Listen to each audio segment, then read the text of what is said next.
Bonjour, voici la première vidéo de la séquence 3 qui concerne le théorème de Thalès. Vous avez normalement préparé l'activité suivante à la maison. Nous n'avons plus qu'à la résoudre. On trace tout d'abord une droite D, puis une droite D' séquente. Ces droites se coupent en A. On place un point B sur la droite D et un point C sur la droite D'. On trace la droite BC et on voit le triangle ABC apparaître. On place alors le point I sur la droite AB, on trace la parallèle ABC passant par I, et on note J, le point d'intersection de D' avec cette parallèle. Vous devez faire cette figure 3 fois. A vous de faire attention et d'être un peu imaginatif pour faire en sorte que ce ne soit pas 3 fois une même figure identique.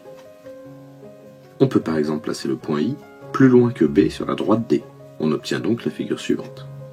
Ou encore, on peut placer I de l'autre côté du point A, et on obtient cette figure. Maintenant, revenons sur les mesures et les calculs que vous avez dû effectuer.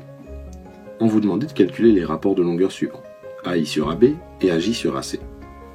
Si vous avez réalisé correctement votre figure et si vos mesures ont été assez précises, vous devriez trouver que les deux rapports sont égaux.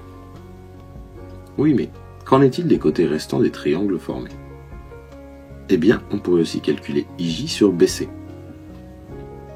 Et on verrait alors que ce rapport est égal aux autres rapports.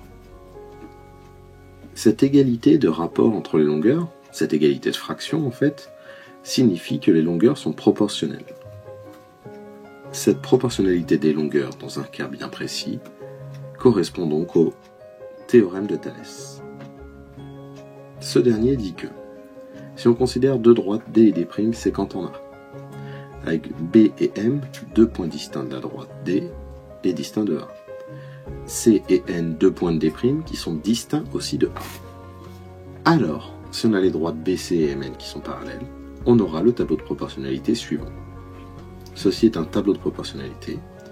Le côté AB correspond au côté AM, le côté AC au côté AN et le côté BC au côté MN. Si on connaît 3 ou une longueur sur 4 par exemple, on pourra alors appliquer le produit en croix pour trouver la longueur qui nous manque. A vous de recopier dans la partie qui convient sur votre cours le théorème qui figure ici. On se retrouve en classe pour la suite.